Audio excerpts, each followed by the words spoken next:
અમદાવાદમાં એક્ઝિબિશન એક્સપોનું આયોજન કરવામાં આવ્યું હતું, ત્યારે 9મા એડિશનના એક્ઝિબિશન એક્સપો સફળતાપૂર્વક પૂર્ણ થયો છે, તેમજ પ્રતિભાશાળી ઉદ્યોગકારોને એવોર્ડ આપી સન્માનિત કરવામાં આવ્યા છે। અમદાવાદમાં 9મા એડિશનનું એક્ઝિબિશન એક્સપોનું ભવ્ય આયોજન કરવામાં આવ્યું હતું, ત્યારે એક્ઝિબિશન એક્સપો 3 દિવસ સુધી યોજાયો હતો। આ એક્સપોને લઈ વેપારીઓ, ગ્રાહકો અને રોકાણકારોમાં ખાસ ઉત્સાહ જોવા મળ્યો હતો। 40 સ્લોટ સાથે આયોજિત એક્ઝિબિશન એક્સપોમાં furniture, marble, air conditioner, real estate, air purifier, wire cable તેમજ ઇન્ટિરિયર ડિઝાઇન જેવા વિવિધ ક્ષેત્રોના સ્ટોલ પણ મૂકવામાં આવ્યા હતા। ત્યારે આધુનિક ડિઝાઇન અને નવીન પ્રોડક્ટને કારણે આ સ્ટોલ મુલાકાતીઓ માટે વિશેષ આકર્ષણનું કેન્દ્ર બન્યા હતા। ये एक्सपो 3 दिन से चल रहा था। हमारी स्टॉल के ऊपर काफ़ी अच्छा रस रहा। 150 इंटीरियर आर्किटेक्ट आए और ट्रेड विजिटर्स आए। आज हमने सभी के लिए एक interiorbazaar.in वेबसाइट का इनॉग्रेशन किया है। इसके द्वारा हम सब इंटीरियर एक्सटीरियर ट्रेड डीलर्स का बिजनेस प्रमोट करेंगे और एंड यूजर को बेहतरीन सर्विस देंगे। ये वेबसाइट हमारा आज विधिवत लॉन्च हुआ है और दयाशंकर पांडे जी ने इसको लॉन्च किया है। ग्लोबल जी होम કરીને ઇન્ટિરિયર કંપની જે છે એની જોડે અમે જોઈન્ટ વેન્ચરમાં 8webcom.com કરીને જોઈન્ટ વેન્ચરમાં આ પોર્ટલ અમે એક લોન્ચ કરી રહ્યો છે, જેનું નામ છે interiorbazaar.in કરીને, જેમાં તમે ઓનલાઈન તમારું પ્રેઝન્ટ તમે આપી શકો, તમારું કોન્ટેક્ટ ડિટેલ છે, તમારો પ્રોડક્ટ્સના ફોટોગ્રાફ છે, એ બધી વસ્તુ તમે ઓનલાઈન તમે આપી શકો છો અને એમાંથી બિઝનેસ તમે કરી શકો છો। પ્લીઝ તમે વિઝિટ કરો અમારા પોર્ટલ ઉપર, ફ્રી લિસ્ટિંગ છે અને આવો, મોસ્ટ વેલકમ, થેન્ક યુ। ખાસ કરીને 3 દિવસથી ચાલતો તો કેવો રિસ્પોન્સ રહ્યો અને એક્સપો વિશે શું કહેશો?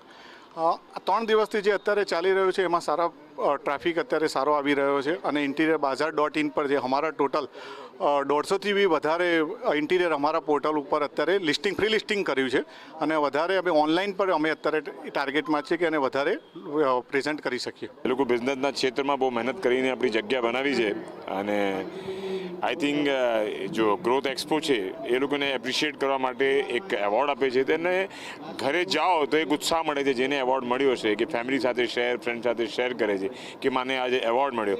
હવે એક માધ્યમ થઈ ગયો છે સોશિયલ મીડિયા, લોકો સ્ટેટસ રાખશે, એ રાખશે અને એક નાની એક બહુ હેપીનેસ મળે છે અને આપવામાં પણ સારું લાગે છે, કોઈને મળે છે અને આપણે એક માધ્યમ બન્યા લોકોને ખુશી માટે। આ મારું 9th એડિશન છે એવોર્ડ શોનું। અમે એક્રોસ ઇન્ડિયા ગ્રોથ એવોર્ડ્સ કરીએ છીએ। અમદાવાદની વાત કરું તો અમારું 4th એડિશન છે। અચ્છા, શું વિશેષતા રહેલી છે આ એવોર્ડની? કેટલા લોકોએ ભાગ લીધો અને કયા કયા વિશેષ એવોર્ડ આપવામાં આવે? આ એવોર્ડ્સમાં 20 કંપનીઝે નોમિનેશન કર્યું છે અને આ એવોર્ડ્સની વિશેષતા એ છે કે અમે પર કેટેગરી એક એવોર્ડ આપીએ છીએ અને અલગ અલગ કેટેગરીમાં જે લોકો સારું કામ કરી રહ્યા છે એ લોકોને અમે નવાજીએ છીએ એવોર્ડથી। અચ્છા, કેટલા લોકો અહીંયા ભાગ લીધો હતો? સ્ટોલ પણ અલગ અલગ રાખવામાં આવ્યા હતા અને મુખ્ય મહેમાન તરીકે પણ? તો આ એક્ઝિબિશન અમે ગ્રોથ એક્સપોના નામે કરીએ, જે અમારું 26મું એડિશન હતું।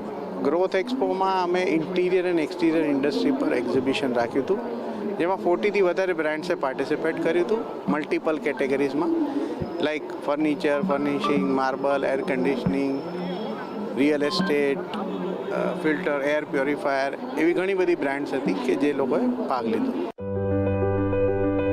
3 દિવસ સુધી ચાલેલા એક્ઝિબિશન એક્સપોમાં સમાપન પ્રસંગે તારક મહેતા કા ઉલ્ટા ચશ્મા ફિલ્મ ચુલબુલ પાંડેના હસ્તે શ્રેષ્ઠ પ્રદર્શન કરનાર 20 પ્રતિભાગીઓને એવોર્ડ પણ એનાયત કરવામાં આવ્યા છે।